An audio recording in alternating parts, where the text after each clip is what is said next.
I was 23 the day the war ended in Europe. May 8, 1945. The sun was warm, but the air still carried that early spring sharpness, like the world didn't quite trust that peace was real. People cheered in the streets. Someone played Glenn Miller from a truck parked outside the post office.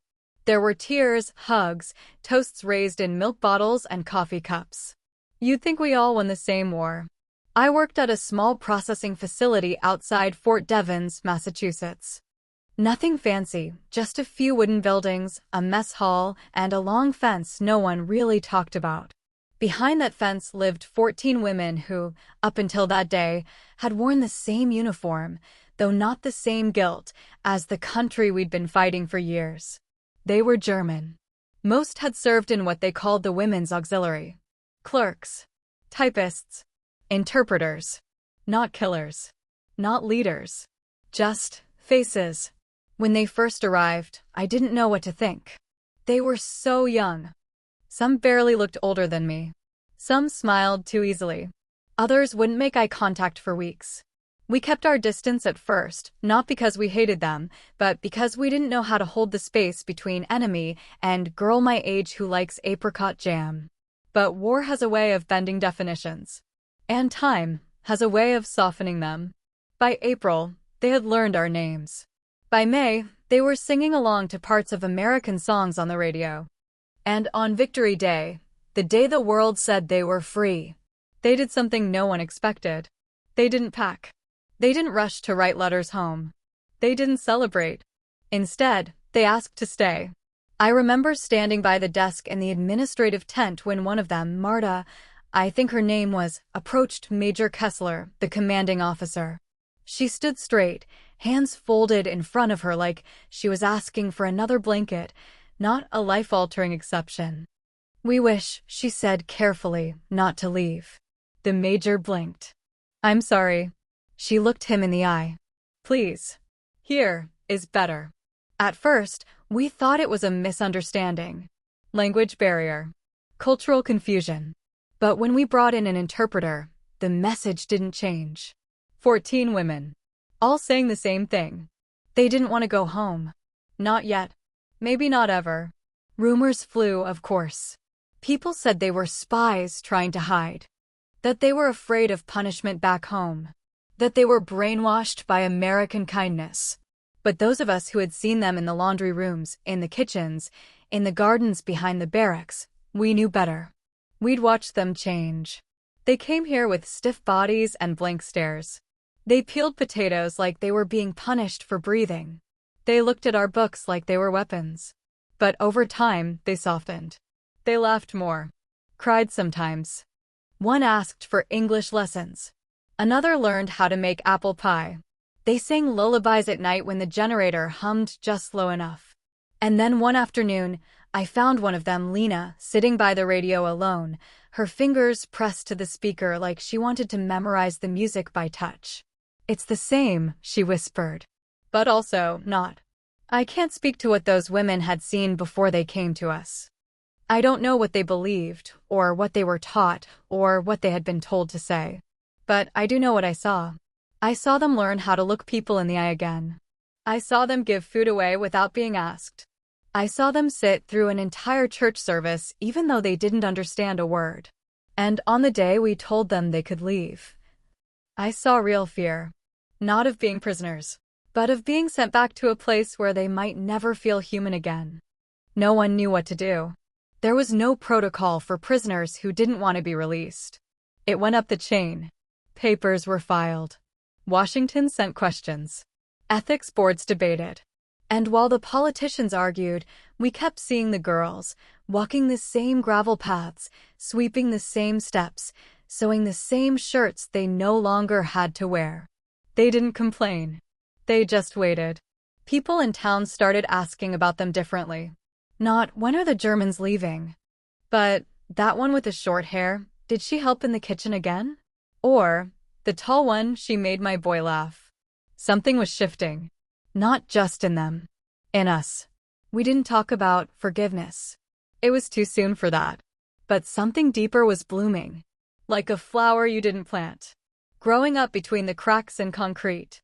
The first time their story reached the newspapers, the headlines didn't quite know what to do with it. Some called it the POWs who refused freedom. Others labeled it a loyalty crisis in Massachusetts. Most simply said, they don't want to go home. At first, it was treated like a curiosity, a human interest piece buried below grain prices and wedding announcements. But once the wire services picked it up, the letters started pouring in. Some people were furious. Why are we letting them stay? They should be grateful we didn't treat them the way they treated others. Send them back and close the gates. But others wrote differently. One woman from Kansas said, "If they found peace here, who are we to deny it?" A pastor from Vermont wrote, "Redemption doesn't always come where you expect it. Sometimes it comes from the very hands you once feared." And in our little town, something strange began to happen. People talked. Not with anger. Not even with debate. But with curiosity. I was sitting in the diner one morning when Mrs. Elkins, the mayor's wife, leaned across the counter and said, "You think they really mean it?" "Mean what?" I asked. "That they'd rather stay here. With us." I looked out the window. Two of the women were walking by, carrying boxes of kitchen supplies. One of them waved to a child across the street. The child waved back. "I don't think it's about staying here," I said. "I think it's about not wanting to go back to what they used to be." Inside the camp, things remained simple. They still slept in bunks. Still followed routines. Still helped in the kitchens, the infirmary, the laundry. But something in their eyes had changed. They started asking more questions, not just, "How do you say this?" or "What is the word for that?" but deeper ones. Do all mothers here work? Are women allowed to go to school again if they stopped? How do you know if someone is kind? Not one of them ever said they hated where they came from. But not one of them ever said they wanted to go back either.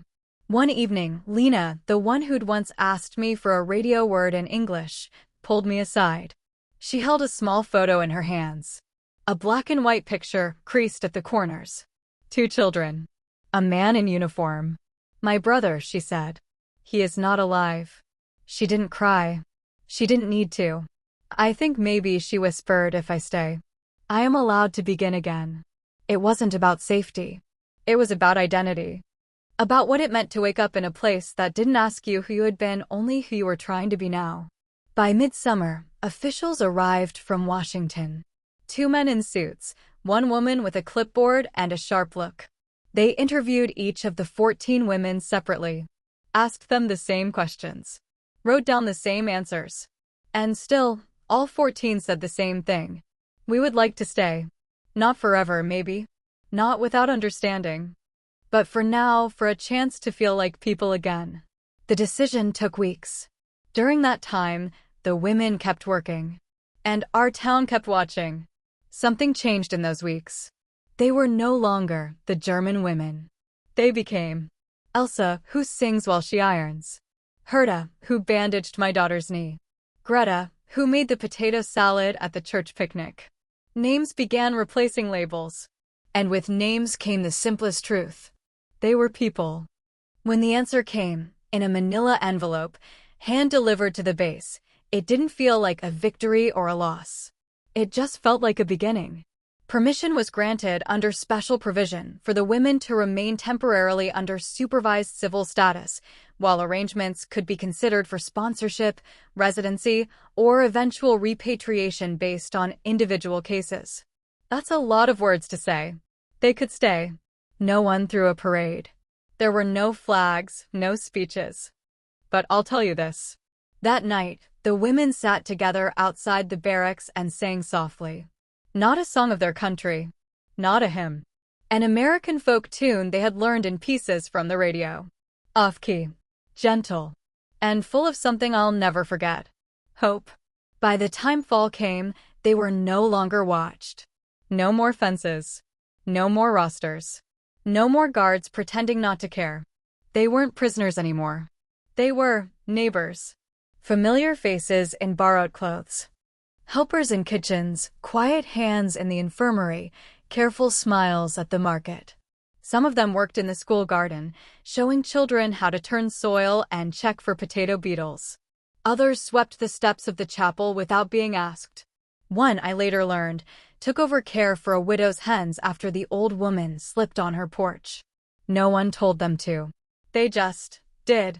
It's funny how people forget beginnings. How no one could remember now why we'd been afraid. Why we whispered. Why we stared.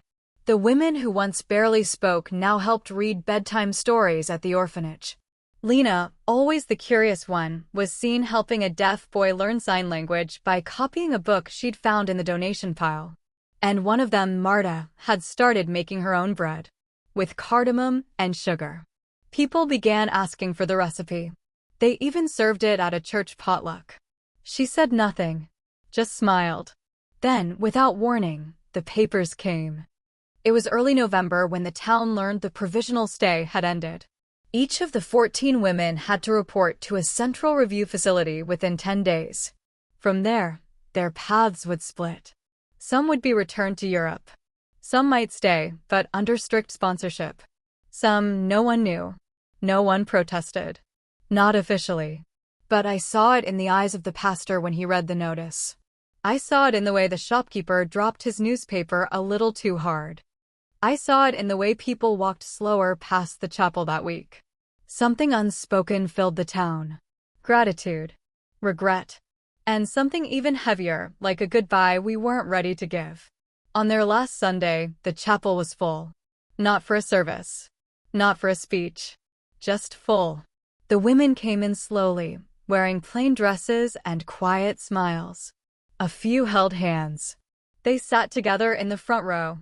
And for the first time since I'd known them, one of them stood, Herta, the oldest, and spoke. Her English was shaky, but her voice was steady. "Thank you for seeing us," she said. "We did not know people could do that." She looked at no one and everyone. We were taught many things, but we were not taught what kindness feels like. Silence followed. Not awkward. Sacred. Afterward, they didn't linger. They returned to their quarters, one by one, packing what little they had. I helped Greta fold her things. Mostly secondhand sweaters and paper scraps with words she was learning: porch, window, gentle. She held up one scrap and asked, "Will I still need this where I go?" I didn't know how to answer.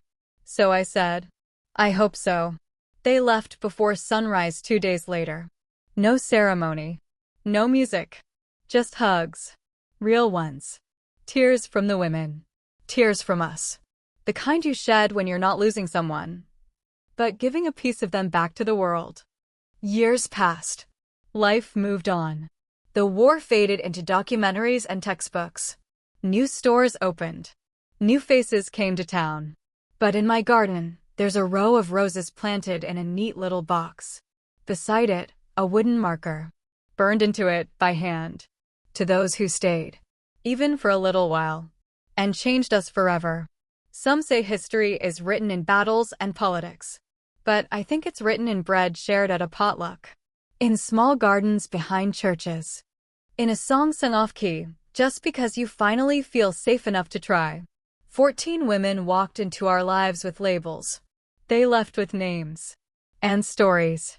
And something else. A place in our memory that doesn't need fences or flags. Just space. And respect. It was nearly 20 years later. I was standing in line at a bakery in Boston, not even thinking about the past, just deciding between rye and sourdough, when I heard someone laugh behind me. Not loud. Not sharp. Just familiar. I turned. And there she was. Not in a uniform. Not in gray. Just a woman in a blue wool coat with a paper bag in her hands. Greta. She saw me before I could speak. And in that split second, 20 years disappeared. Her eyes softened. That same quiet smile appeared. We didn't hug. We didn't cry. We just stood there. And remembered everything. We walked 2 blocks together before she finally said, "I didn't think you'd remember me." I told her. "I planted roses for you." She touched my arm. Then, she told me everything. After the group left Fort Devens, only 2 were approved for private sponsorship in the States. Greta was one of them. A family from Vermont offered her work in their store, housing, and a chance to apply for residency. She'd worked as a seamstress, then as a school assistant, and later, she smiled when she said it, as a part-time librarian. "I like books," she said. "They don't care what language you started with." The others had scattered. Some returned to Europe and built quiet lives.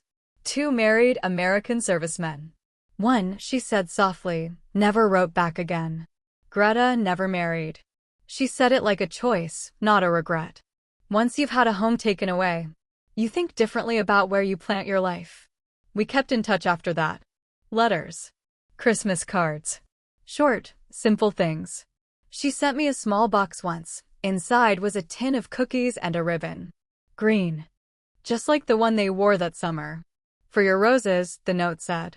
"Tie this to the tallest stem." In 1982, I got a letter from her niece. Greta had passed away peacefully in her sleep. Among her belongings, a copy of the group photo from 1945, and a page torn from a notebook. On it she had written, "In the place where I was supposed to be broken, I became whole." I returned to Fort Devens that spring. The barracks were gone. The fence long dismantled. Only the trees knew what had happened there.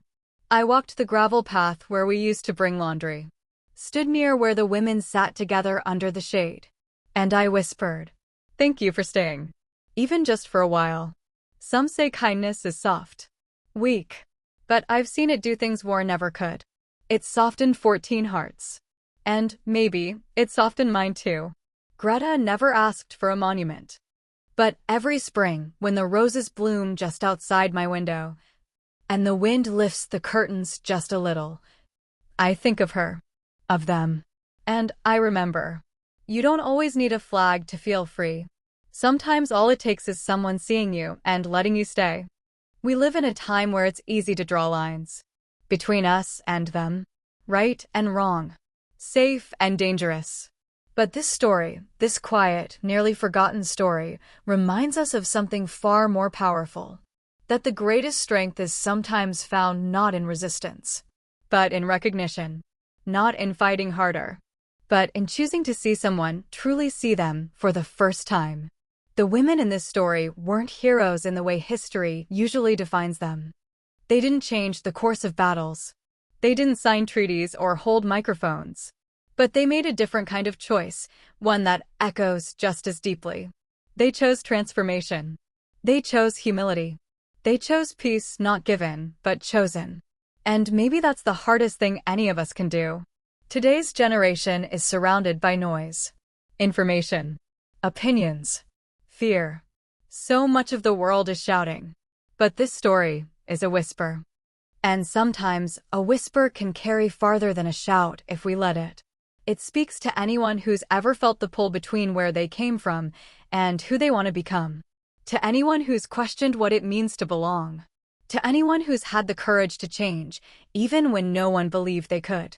It's a story about choice and forgiveness, and how sometimes the most powerful thing you can offer someone is the space to become more than what they were. If this story moved you, if it made you pause, reflect, or feel something real, leave a comment. Tell us, what would you have done in their place? Have you ever met someone who changed your view of the world with nothing more than kindness? And if you believe more people should hear stories like this, the quiet ones that carry truth, click like, hit subscribe, and help us keep these memories alive. We tell stories not just to remember the past, but to build a better future, one that listens more than it judges. Thank you for watching. And thank you for choosing to remember.